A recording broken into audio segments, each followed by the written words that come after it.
Shows that make you laugh. Shows that make you think. Music that moves you. It could only be one place. Universal Broadcasting Network. Tune in at ubnradio.com.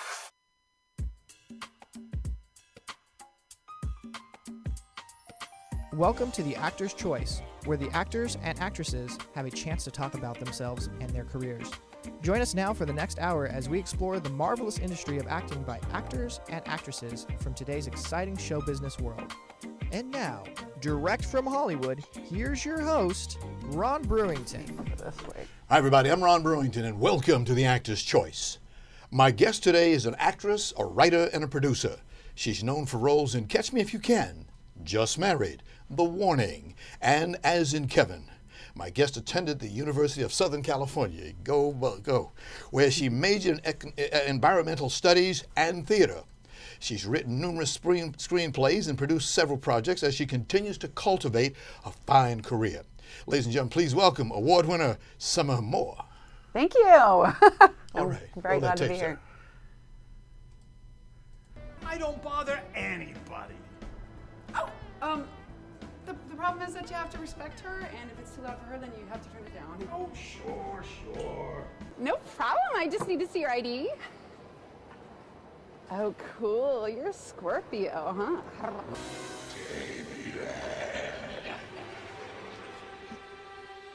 You can't have this one. She's mine.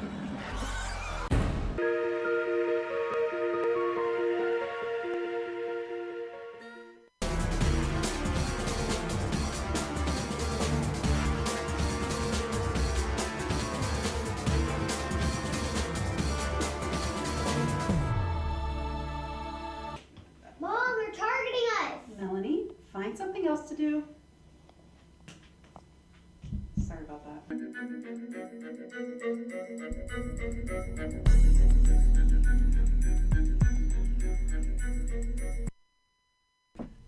Summer Moore, thank you very, very much for joining us. I just wanted to show that video there to people so they can get a chance to see what you look like and what you've done, some of the work that you've done. Thank you. We'll be talking about that over the next half hour Okay. or so. Okay. My first question, where are you from and when did it all begin for you? I'm from Colorado, Okay. Colorado Springs, Colorado, and it began when I was a little kid, and I was doing theater in front of my little plays that I'd set up for my family, and me and my little sister, and come out wearing mom's attire, and that was way too big for us, but that's really where I think I started. My grandmother said ever since I was a little kid, I was like, I'm gonna be a star. I don't remember that, but. Good development. Yeah. So as it was, you on the stage, what was it like as a young person standing in front of a whole bunch of people? Nerve-wracking, yeah. I really enjoyed the instant feedback that you get from theater. Yes. And I did a play, Cheaper by the Dozen, and I remember an audience member coming up to me to tell me I made her cry, and that really affected me, that I had that kind of, I could affect people in that manner, so, you know.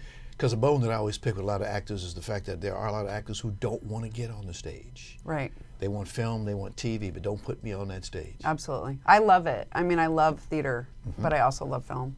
And actually, my first kiss was in theater. Yeah, that's a weird way to have a first kiss, but it was. That's how you learn. Yeah. Making the decision to be an actress. How did you do that? When did you do that? Well, like I said, it was ever since I was a little kid. I was an actress. It wasn't a decision, but to come out and pursue Hollywood. I mean, it must have been high school sometime that I said I want to go to Los Angeles and go to USC and become famous. I thought I'd just step outside of the car and everybody would run up to me, but it doesn't work that way. No, you've been watching too many movies. Yes. Can you tell us about the support from your family and friends and when you made your decision to get into this business? Yeah, I mean, I can say everybody in Colorado was very excited that I was going to go out to Los Angeles. My family in general was very supportive of me. It's been trying for them, of course, because I'm the artist side of things where I don't have the stable job, like normal 9 to 5, and so that's hard for a lot of people to wrap their brain around. Like, you work so hard and you're not getting the money that you should be getting for that amount of hours. But like in general, my dad, who paid for USC education, you would think he'd be on my case about leading this kind of lifestyle, and he has been nothing but supportive. Right. I talk to my mom all the time about the trials and tribulations, and she just listens. So, and it's very good comfort for me. So, Making the move to USC. yeah. How did you choose USC? You had UCLA, others, Loyola Marymount, other good colleges here in this town, but you chose USC. Yeah. Yeah. I guess I did think about UCLA. There was a choice there, but USC's film school #1 Yes. is awesome. Yes. And I got into USC, so that's cool. That's an accomplishment. Yes. So I don't know. I mean, it was just, I remember that there was a kid in high school that told me that USC had their own island, which apparently they own part of Catalina, and Yes. they do research. And I was like, what? They own their own island? And I was very into marine biology. That's why the environmental studies thing was in there. And I wanted to major in marine biology until my environmental studies high school teacher, Mr. Hayes, told me, he said in the entire class, how many of you think that you're going to actually get a job as a marine biologist? And we're all like, everyone. And he said, one of you will get a job at SeaWorld. And I was like, okay, reality check. I got to find another degree. But so that had just turned me on to USC already. My sights were set on it. So, and then I got in. And you got in. Have you been there lately on the campus? Yes, I was just there for homecoming 2 weekends ago. And what do you see? What do you like what you see? Man, these kids are spoiled. We had it so Well, they rough. call USC the spoiled children, the University of Spoiled Children. We got a Starbucks in while I was there, and it was like the biggest thing in the world. Right. And now they've got Starbucks and Coffee Bean and like a mall, and their film school is just, oh man. George Lucas. Yes. Yes. Their theaters, it's beautiful. The Yes, campus it is is. beautiful. I mean, the kids are so lucky. Yes. But I feel like I've turned into one of those, we have to walk uphill in the snow to get to school both ways, like that kind of thing. Now I'm that, so. But I'm proud of USC. Every time somebody mentions USC, it's like, oh, I want to sing the fight song, and I'm like, really into USC. So. I'm not going to ask you to sing the fight song. No. No problem. No That's problem. good, because I'm not a singer if you look to what I do. Trying to get your first acting job, what was that like? Oh, geez. Out here in LA, right? Hard. It's very difficult. I mean, I know a lot of people make it in the industry because they have connections, and coming out here with nobody, not knowing anyone, is very difficult. It's you can't get to the top people that you want to get to because they're so guarded, and then you're swimming with the little fish who everybody's trying to get somewhere. And my agents in general have not been able to successfully get me many auditions. So most of my stuff is through networking. Okay. And which is a lot harder route. I'd rather be going out for TV shows and getting those opportunities. But I've skipped around many different agents, and they've said, I don't know what's wrong. Like, you've got great headshots and you've got a great resume, and I don't know why you're not getting calls. So then you hop over to the next one and hope that one's going to get it for you. And then, so the first acting job I got out here, I don't even remember which one that was. Like, I know on IMDb which one it was, but I don't know what it was that wasn't on IMDb. I'm sure there was something before that. Before that, yes. Yeah. For people that don't know, what is IMDb? Internet Movie Database. Okay. And it's the collection for, I think in Hollywood we use it like daily, and I think maybe the United States, but the rest of the world is like, what is that? But it's the whole list of all the projects, reputable projects, if you will, that are on there, and then all that I've been in and produced and written and whatnot. So, Yeah, because a lot of people, when they're doing a production, they use IMDb as a standard. I know I do it on this show. If you're not a member of IMDb or listed on IMDb, we don't necessarily invite you on the show. absolutely. We want to make sure that you get the audience gets the best of the best of the best. Right. Indeed. Yeah, Indeed. it was a big deal to get on there. I Oh, was like, God, yes. I'm finally on there. But that Yes. was a little bit ago. I don't want to say how long ago. Yes. Because there are so many different lists, so many different ways that people can get that job. Right. And that you have to know what you're talking about. Yes, Right. indeed. The year was 1998. Your first IMDb role. It was I Still Know What You Did Last Summer. Yeah. Yeah, okay. So what was that like? It was really fun. It was a big budget film. I'd seen the first one with Jennifer Love Hewitt, and yeah, it was horror movies. I love horror movies, Yes. and I guess it was a good day of work. Okay, all right. Because I know when I go on a set, there are certain places that I like to hang out at. One of them is the food place. Yes, crafty. Everyone services. feels that way, I think. Yes, That's the same as a party. Everybody gathers over Yes. there. I always tell men, like, go to the food table because that's where the women are at parties. They really are. If you look, they're all like, Wow. Well, you know, the food, for example, I know a lot of studios, they go way overboard with making sure that you get enough to eat. That's why you have to go out the next day and run off 20 Right. miles to get rid of it. It's so hard. Oh, so I mean, it's so nice when you're actually where they ask you, what do you want to eat? And they get you specifics because then you pick healthy stuff. Yes. If you're not, then you're going to the chocolate and the donuts and all the junk. So it's steaks. really, yeah, it's very hard, tempting. And then, of course, when you're on location, sometimes you're working out of trailers, you're sitting in a trailer. Tell us about what that experience is like. It's really nice. I think the stigma behind it is actors are just spoiled. But in general, getting yourself into a role is very challenging, and trying to stay in that role, and it's exerting yourself. For TV and film, you just keep doing a take over and over and over. One of the last films I did earlier this year, I had a first-time actor on there, and he was just like, I can't believe how many times we have to keep doing this. And I'm like, and if it's an emotional scene, you have to keep getting that emotion up. So you need that time to go into your trailer to like try to regroup and get your energy back up instead of being with everybody and your energy is being pulled. So you really need a alone time. I do. Yeah. I don't know if everyone does, but. But you brought up a good point. Are stars spoiled? Yeah. Some of them, I would say yes. I mean, they do pamper stars, and there are stars that will come to set really late and take that kind of. I don't think that that's right. I think, but sure. I mean, they are the talent. They're we can't do this movie without them. So I get that side of it, but I don't think it's okay to come to set whenever you want and be mean and. Yes. We're all humans and should respect each other. I'm not going to mention any names, but we've seen a lot of actors down the way come in when they felt like it and all that good stuff, which makes me take the word star and spell it backwards, and that spells rats. Yeah. It's one of those things. Yes. You then did Fight Club in 1999, and then you took a break until 2001. Right. What happened during that 2-year period? I was still doing stuff. It's just it's not on IMDb. I've been doing stuff my whole career out here. It's never stopped until I did get run over by a car, and I did take time off from that. Okay. So I don't even remember what I was doing in between that. So. Gotcha. Okay. Moving right along. And then there was 2001. You did 2 TV series, The Downer Channel and The Anthony Dick Show.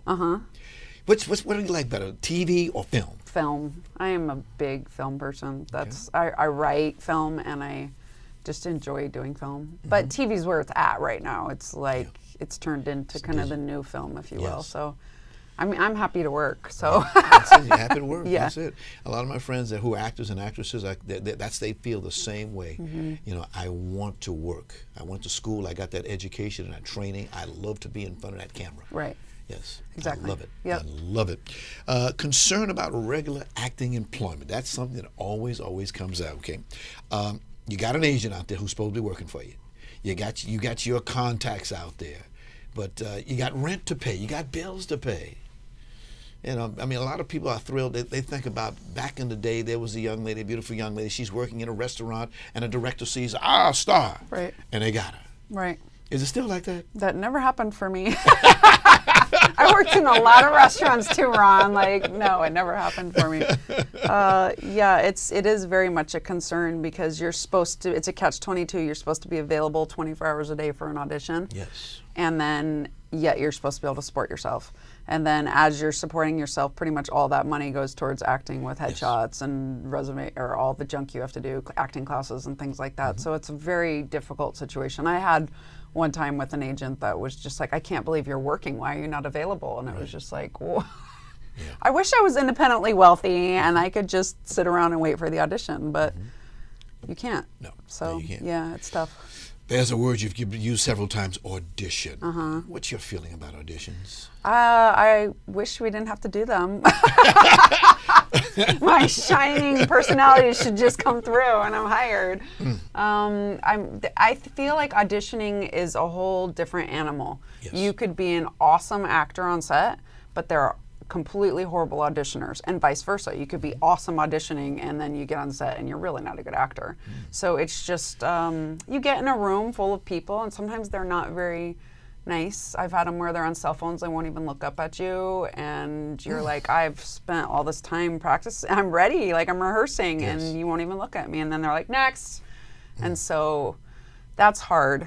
But also you've got the nerves. Every time I go in there, it's like this nerve-wracking event. So it's not that I can't act, you just get nerves. You just get it's nervous. like you got 20 people looking at you. Like, I've had some actors tell me they go on the audition with an attitude, I'm going to learn something, so they just kind of look around and just see what they can learn from other actors. That's nice. It's a good opportunity and time to do it. Absolutely. Absolutely. Absolutely. And trying to picture them in their underwear and stuff, that doesn't work for me. It doesn't work. In 2002, some of you crazy, you were in Catch Me If You Can. Good film. Yeah, I loved that film. Yeah. It was a lot of fun. And then 2003, we saw you at Just Married. Right. That was a lot of fun. Yes, that was a lot of fun. I was supposed to be in Europe, but we were not shooting in Europe. We were here. right back here. And then you started writing. Oh, what made you do that? Well, to be honest, and I don't want to be like too conceited or sound that way, but to be an attractive female in Hollywood, it's very hard to make connections with some men because they want to date you. Okay. And so I thought if I get into writing, which I'd written poems and I was always a writer anyway, then they'll think I have brains and I have substance to me, and now you have to take me seriously. Right. And it was not that at all. I still got the same thing that they just wanted to date me, and even it was harder because I didn't have a writing resume. I had a lot of acting credits, but the initial thing is, well, what's been produced of your work? And it was like, but I have a screenplay, and so that's why I got into writing, was because of that. Question. Yes. Writer's block. Yes. How do you overcome writer's block when you get it? To be honest with you, I don't really have it, which is weird, right? Okay. When I come up with a script idea, I spend hours and hours and hours, or however long days. It's not days, but coming up with the whole plot, how the script's going to go, and then I envision it. And I think from the acting standpoint, I put myself in the character, and then I act the whole movie out in my head. And then I've got it all written down for my notes, and it's just pretty much flows. I write really quick, I've been told. Like, I can knock out a screenplay pretty fast. But I think that's because I draw on the acting side of it of, let me see how this thing goes. Got you. You want to ask me how I do it? Yeah. I just very simple at a typewriter. I have a block in my mind. I pull my wallet out, look at my wallet, put it down, and start typing again. That's all you need, That's all I need. Really? That's all I do. Wow, that's fascinating. Everybody's got their own way, but I say it's about the money. All Yeah, about that's the money. really interesting. Because when you look at the writers, I mean, there are thousands of scripts that Hollywood gets every year. Yeah. And maybe about 1,500 ever get on the screen. Right. There's a lot of good writers out there. I know. It's amazing. And then there's stuff that gets on there, you're like, how did this get on Thank here? you. Like, How did it get on why? there? I have so many good things. Why? It's amazing. It is amazing. 2015, you did The Warning. Right. That movie was very interesting, to say the least. It's based on true accounts. It's a Oh, real, really? movies will say that. Yeah. But it really is. And I did it because it is based on true accounts of devil worshipping in my hometown of where I grew up. And Okay. so I grew up with this story that devil worshipping was taking place. And so I was like, what can I do that's bring to Hollywood that not everybody has this experience, devil worshipping, And so then I did interviews of people who had real things that had gone on devil worshipping wise. Okay. So a lot of that stuff's real, and people think it's fake. I've heard people criticize and be like, "There's dead cats. Why do they always kill dead? Why are they always doing that to cats?" And I'm like, "That was a real event. It wasn't. I didn't make that up. That's not fun. I love cats. I wouldn't do that." They do have 9 lives. Yeah. So So yeah, and that was actually the first big film I produced. So Okay. yeah. Okay, let's take a look at the picture, see what it looks like.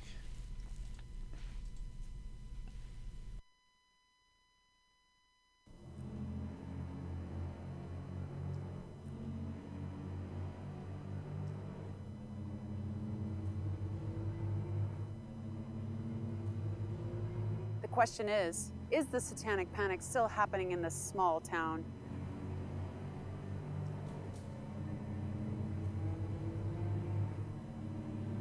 So basically, you know, I think people just make stuff up to try to scare people. They didn't even file a missing persons report. That's what they do here. That's how afraid they are of them. This is gonna be an easy gig for you with nothing to record.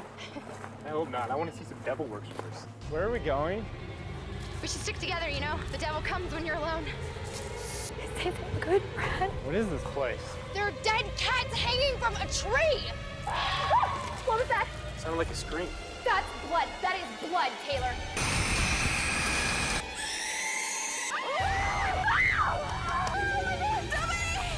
I'm gonna get to the police.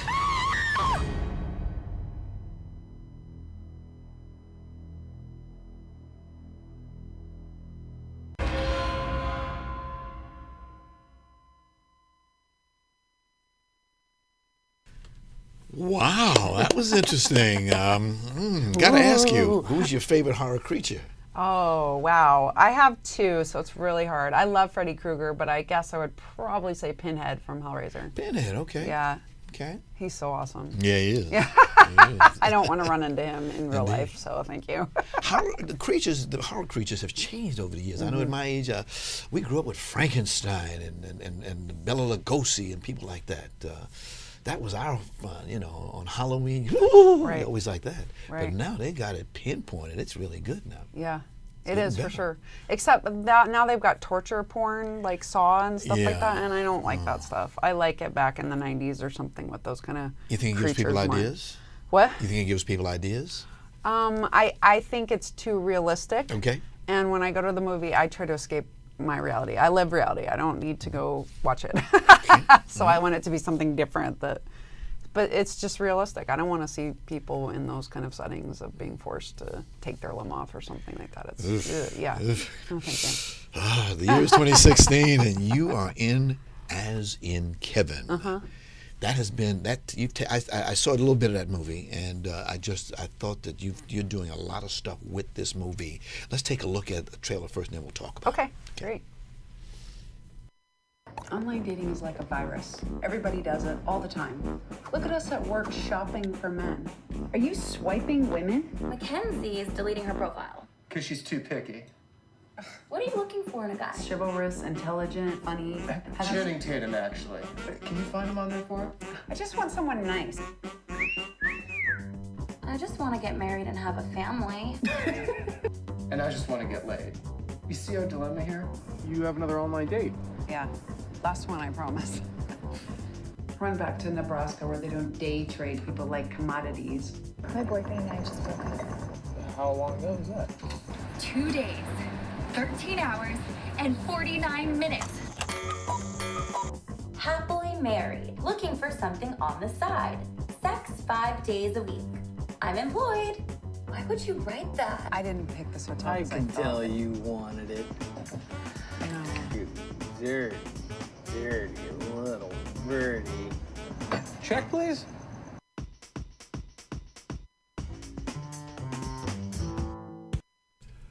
Okay, as in heaven. Kevin, yes. Where get that one from? Basically, what's the plot line about? Online dating. Okay. And how bad it is. It is. It has way ups and downs. A lot of ups and a lot of downs. Yeah. It's based on true accounts. Another one that of my experiences of Tinder dating and online dating in general. So not just mine. There's a couple other people's dates who are thrown into there, and then I expand on all of them and make them more quirky than they were. But they were all bad. All right. To start off with. This past weekend, Summer, you were at the Film Fest LA. I understand that was a festival that featured several of Hollywood's largest projects with a cause. Please tell us about what happened. I actually, as in Kevin, was accepted into the film festival, and I met with the film festival director, who's been absolutely wonderful, and we hit it off. And then he said, "I want to put as many of your films as you want to put in here." And so then my whole shtick in life is I really believe success and happiness comes by helping others. And so if you want something, you go out and help somebody first, and then it comes back to you. And so my immediate thought was, how can I help others with this opportunity? And asked him, could I get some other people involved with this, and we can do a collective effort instead of just me having to get my own audience. And so we could share our audiences. So I've got their projects in it, and my audience sees that, and vice versa. So I did a film block that's called Rising Above. And what's a film block? It's a shorts program is what I did. So it's got various shorts and projects that are short, trailers or whatnot. And the film block had a theme, which was Rising Above. Rising above obstacles and challenges, or rising above, it later on came to mean rising above the way things are done normally in Hollywood, which I feel are very self-serving. And I want to rise above that so that we're all working together and taking care of each other, helping each other get to the point that they want to be successfully or being happy. Yes. And then we both benefit because karmically it comes back to me. Wow. Again, I want to thank you for the invitation you extended to me. Unfortunately, because it was Veterans Day and I'm a veteran, I couldn't be at two places. Absolutely. But thank you. Yes, To ever have me more, please invite me again. I love to go. When I have more. Yeah, when yeah. you have more. Yes. Okay. I understand that there was also an event called Playing the Game. What was that movie about? So a very good friend of mine is named Meredith O'Connor. She's a singer. She's a Disney star. She's with the UN. She's a celebrity talent ambassador, if I say that right. I don't know. But this is her life story. And she's an anti-bullying advocate. Anti-bullying? And yes, because she was bullied very, very badly when she was a kid. And so she tours the world, actually, and goes and speaks to kids about bullying and how she helps the kids who are being bullied. Yes. And so this is her story.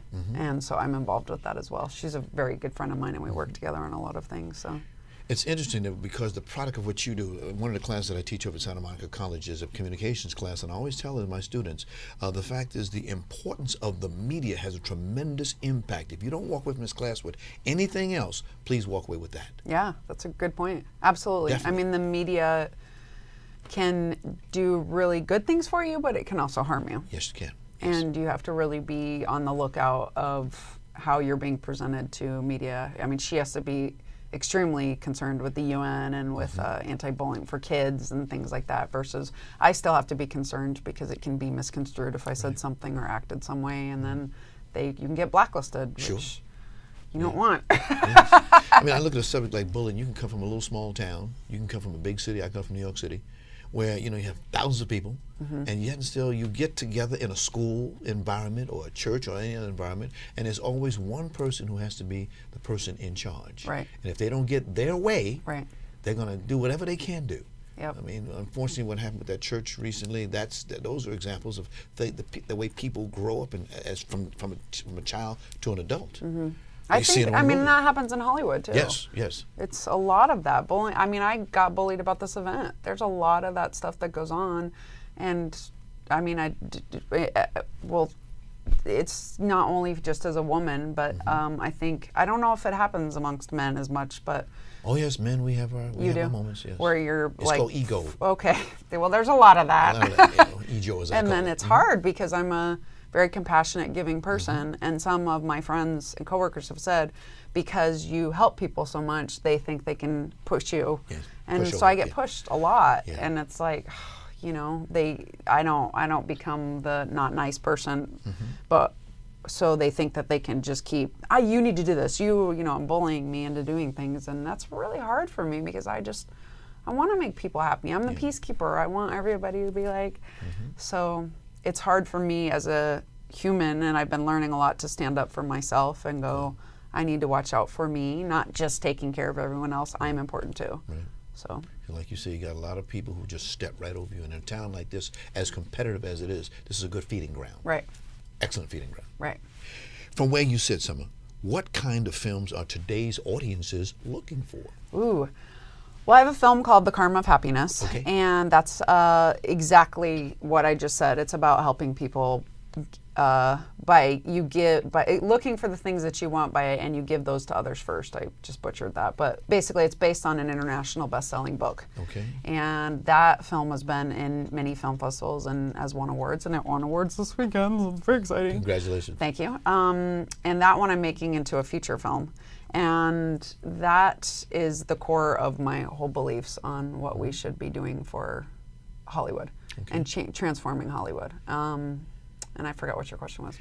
We were talking about what the kind of movies that people. Oh yeah, so that's why I said that. Yeah. It's an uplifting film, and that is the #1 genre, if you will. I mean, there's weird things, but that there's not enough films made of that do really well at the box office is uplifting films. Yes. There's a lot of dramas, there's a lot of thrillers, comedies, and people in general want to walk away feeling good. And I just have people, even this weekend, they were like, this was so phenomenal. It's so great. And that's actually why I wrote the feature, was because people wanted to see it as a feature length. Gotcha. So I think that's the #1 genre there's not enough of. Okay. There's also a lot of animated films out there too. Yeah, there is. Disney would turn over in his grave if he could see how that field has gone over the years. Yeah. Because he was a pioneer, of course. Now, but everybody's doing it now. And I mean, grown people say they take the kids, and you say, "Are you taking the kid, or are you going to see it yourself?" Yeah. And that actually, animation used to be easier for no-name actors that they would do the voices. Yes. So now you have celebrities doing them. That took those jobs, which makes it a lot harder. Yes, voiceover jobs are a little hard these days because of that. Yeah. A lot of people are pissed about that. Yeah. That's the industry. Not too much you can do about it. Would you say that dramas are more wanted than any other kinds of films? No, I'd say they win more awards. Okay. Okay. That's true, because when the big awards come, you don't see too many comedies winning awards. No, it's a shame because comedic timing and doing comedy is a lot harder. Yes. And most dramatic actors that I talk to say they would much rather do drama than they would be comedy, because comedy's so hard. Okay. So I think most comedy actors can do drama, as you see big names switching over to that, but you can't see a lot of the dramatic actors switching over to comedy. Gotcha. So no, I would say that they seem to win a lot more awards, but in general, from a producing aspect, there's not a dedicated audience for drama. There's a big audience for horror. Like, you make a horror, it can be crappy or not, and you've got a dedicated horror audience. Okay. And comedy too. People will go see comedies, but drama is just kind of like who's in it or what's it about, and it's not a dedicated audience, so I would not say drama at all. You're unique. You're an actress and you're a writer. So when someone hands you a script, what's the first thing that comes into your mind? Geez, I guess, well, I don't know the first, I look at my character, but I'm obviously analyzing it from the writing standpoint of like, oh, this is how they put the scene description, and oh, they messed up punctuation, and this is not really good dialogue writing, and so I do that analysis on top of that. Like, nobody really talks like that. I do, in general, one of my skills is that I'm good at dialogue. So when I read the dialogue and people write it in a way you would not phrase it, then in real life you would not talk like this. So then it's very awkward. I remember there was a script not too long ago that I was trying to get the wording exactly verbatim, and it was like, no one would talk like this, and it was so hard to remember because no one talks like that. And it's just, some writers are really skilled at the scene description. I met a guy this weekend, he writes superhero movies, and his criticism is he's great at the scene description and telling what the scene and the action, but his dialogue isn't so great.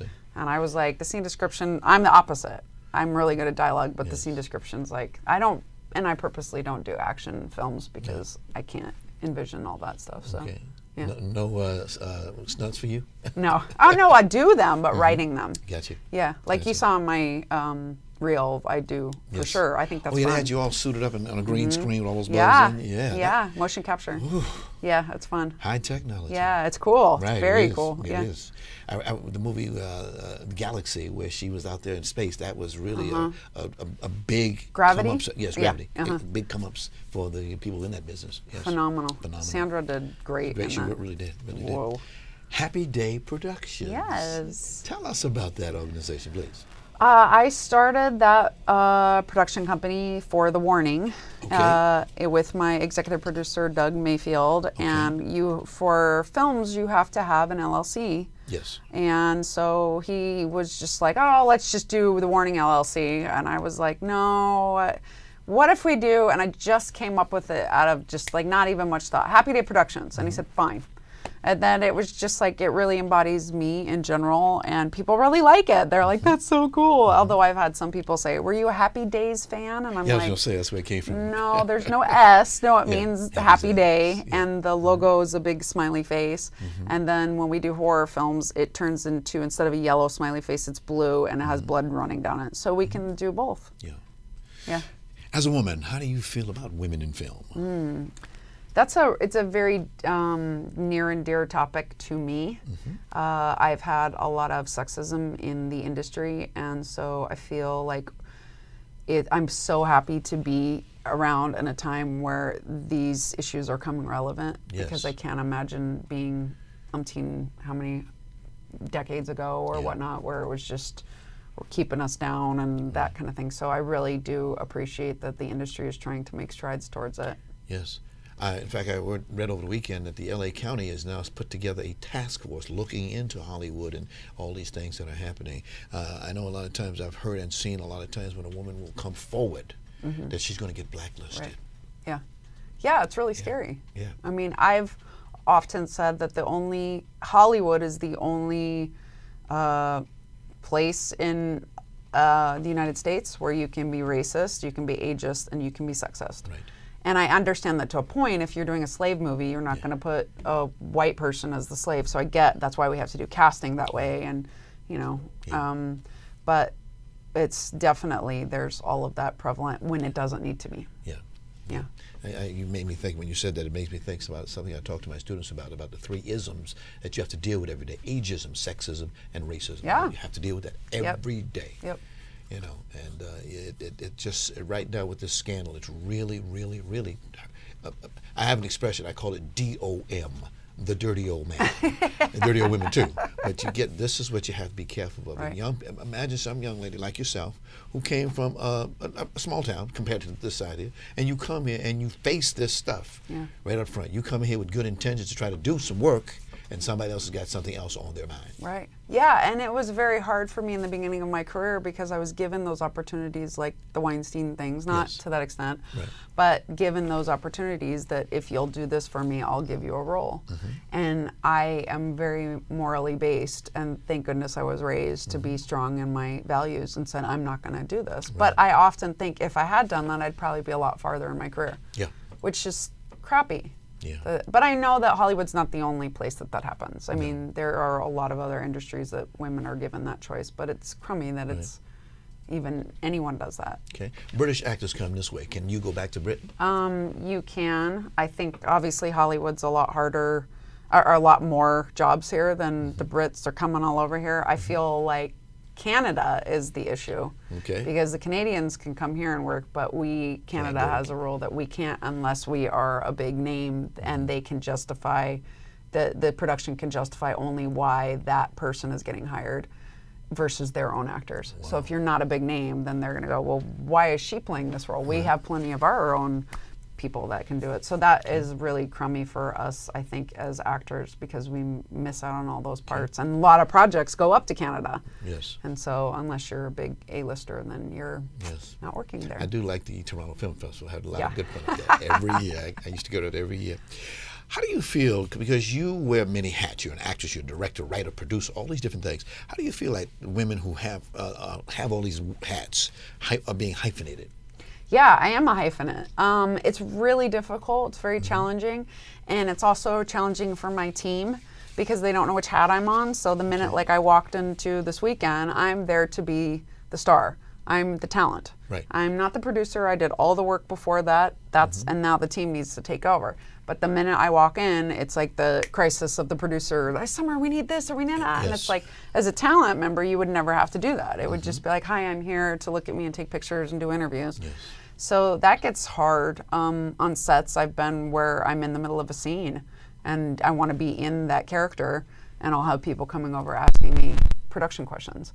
So it gets really difficult, even though I try to set up, right now I am talent. Don't bother me about any producing stuff. Go talk to all the other producers, but they still, so it's really difficult, not only for me, but also the team to know which hat I'm wearing. I really need a hat that goes right now, and different emails go to different things. And, as a talent, I can't be readily available for things, but as a producer, I need to be available. Yes. And then it's very hard because I'm producing my own stuff, that I'm doing marketing for it. So as the producer, I'm basically saying, come see me. Right. Which doesn't work. You need a third party that's going, come see this film, which normally the producer would be the third party or whoever's doing that kind of. So it's a weird situation. But are you getting paid to wear these different hats? Not always. Yeah. No, a lot of the stuff that I've done is I'm working for the betterment of my career, seeing that there's going to be a payoff later on. I mean, the short films, you don't get paid. They're on Amazon Prime now, so I hopefully will get something, but short films in general, you don't make any money off of them. Gotcha. It's just the investment for either, as in Kevin, I want to make into a TV series. I could write a feature out of it too. Okay. And The Karma of Happiness, I'm working on the feature for that, so. The Karma of Happiness, could you tell us about that, please? Yeah, so that's the one that's based on the international best-selling book. It's called The Diamond Cutter, and the writer, Michael Roach, has a huge following around the world, and he just tours and teaches all about it and gets lectures and whatnot. And so I wrote that based on that book, or mainly inspired by that book. And then because that was in so many film festivals and people really, it spoke to people, and it's the core of my being, I then made it into a feature, which it's a lot more comedic. It's a dramedy. Gotcha. And I have a couple A-listers that I really want for some of the roles in there, and I'm working on trying to do that as well. But it's a nice uplifting film, and it's trying to change people, not only Hollywood, but people's thought process on how do I obtain the things I want. Okay. So the main three things that people want in the world are love, career, and health. Right. And so I address all of those, how you actually get them karmically, instead of I go to work and that gives me money. But that's not true. Every time I work, I don't get money. Right. So therefore, work is not the thing that gives me money. So what's the real cause of money? Exactly. So it Because men do addresses make that more stuff. money than women in this They business. do. That's true. Yeah. That is true. That's a hard fact. Yes, it is a hard fact. Yeah. But a real fact. I hope over time that'll change. I do too. Yeah. It's a shame. It is a shame. Yeah. You make me think of a sudden when you were talking about the different writing a book and stuff like that. There comes the problem of, do you read the book and see the movie, or do you see the movie and read the book? I'm a film person. Yes. So I almost always see the movie first and then read the book. But I know that there is the side of it that it's like, oh, I want to see this come to life and see it. But then the book, always they have so much more time and space to tell more things. And then the movie, they have to tailor it towards what's going to get the audience. Movies are a different thing, so they may change the ending, and then the book readers are like, wow. Yes. But it's like that ending wouldn't have worked. Right. So I don't do adaptations. Like this one that is inspired by The Diamond Cutter, I don't know how they do adaptations. I try to, as a writer, wrap my brain around like, how do they take out which parts, like interesting, Yes. and then I can't do that. As I indicated to you before we got on the air, I said I had been to many junkets before, and I have seen screenings that when everyone who's involved with that picture, when they sit there and watch it, they wait for that moment to see what people are going to do. Right. And if they don't get what they think they want to get, they'll change the end of it real quick in a heartbeat. Absolutely. Or change some other thing leading up to that. Yeah, actually with The Warning, I'm very sarcastic. Okay. And that's the way I write, because I like comedy. I like people to be happy, and The Warning, that's supposed to be a thriller, it has a lot of comedy in it, and a lot of people get that, and some people are like thrown off. And one of my screenings, which was actually at USC, we had a packed house, and people were laughing so hard. And I remember the lead actor turning to me like horrified, thinking they're making fun of me, like with The Room. They're like, oh my gosh. And then later on during the Q&A, someone said, did you mean for it to be this funny? And I said, yeah, actually, like I'm a very sarcastic, funny, I think I'm funny, but yeah, funny person. And so I put that in my writing. Yes. And so some people get that, and some people are just like, why is this supposed to be a horror movie? Why is this funny? So it's kind of hard, because I call it a satire, because there's so much comedy behind it, but it's not a straight up horror. It's also found footage, so you can't put in all the music and all the sound effects like you would in a normal horror film. Can you stand criticism? Yeah, it's hard, but you have to. I mean, it's all... The hardest part is when it's not warranted.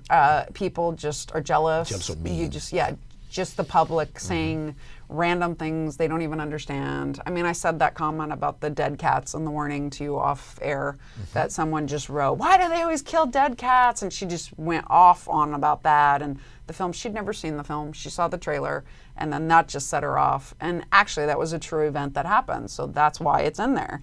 But she was criticizing my whole film just based on the killing of the cats, which I don't like that either, but it did happen. It did happen, indeed. As we introduced you, you indicated that you wish to cultivate your career in the business. Can you please explain how you intend to do that? Well, I've been doing that. I mean, I'm creating my own content, so I'm a creator. I act, write, and produce, and all the stuff so far that I've all the stuff that I produced is mine. No, that's not true. I've associated produced on other people's stuff, but I also acted in them. So I like to act. That's the main thing I came out here for. But I do realize my career as a producer is, it's a lot harder to find really good producers than it is actors in general. And there's a lot of actors out there. And I don't think there's as many producers. So I realized that, and that's the main thing that I end up doing because I'm on a project from in development all the way to post-production and the release of it as a producer. And as an actress, I'm only coming in for however many days of my role. So most of the time I'm being a producer on it. So even though acting is what is Hollywood living up to your impressions when you first came here? No, because I thought I was going to get famous the moment I stepped out of the car. Like, so no, it's a lot harder work. And social media and digital era is a whole curse and a blessing. I mean, we can all create our own stuff. Now we don't have to have all Panasonic film and these kind of budgets and things like that, but then that creates a lot more content out there. So then it's just inundated with how do you get your project exposure it needs. Because there's a million bazillion projects out there that everybody's trying to vie for the attention. I always say when it comes to this kind of work, my favorite 4-letter word is idea. Yeah.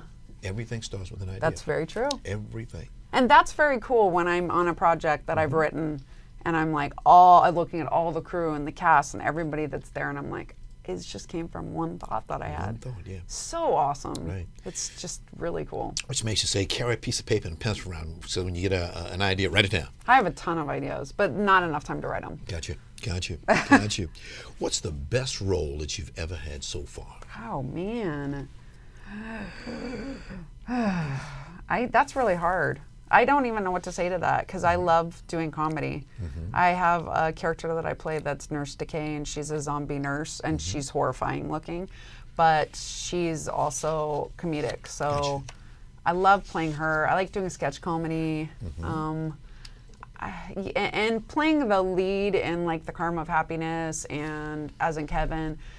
I guess use As in Kevin as they've got a lot of quirky characters that are all around me, and those are always so fun to play, but they're usually not the lead.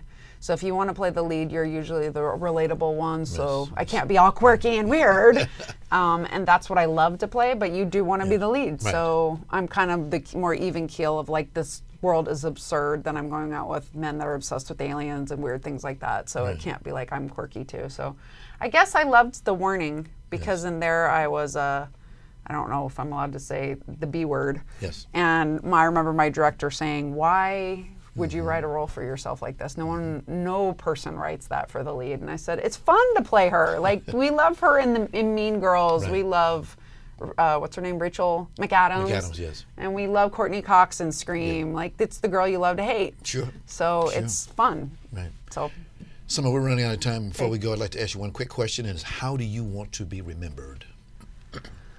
As someone that went above and beyond at helping others. Okay. Yeah. Simple. Right to the point. Because you came today, and I want to thank you so much for doing that. We'd like to make sure that you have this in you to take this home with you. How sweet. Thank you so much. Ron, we that's really so enjoy you sweet. being here That's today. so good. Hope that you'll come back again. No. Hey, that's good. I like that. Thank you. That's a queen role. Yeah, there you go. Thank you There very you much. Go. This is we so wish you beautiful. best luck in Thank you. what you're doing. Thank you. And again, thank you so much for coming to see us. Much. And we'll get you back here another time. Awesome. That'd be awesome. Thank you. And we'd like to thank all of you for coming here and joining us. We'll see you next time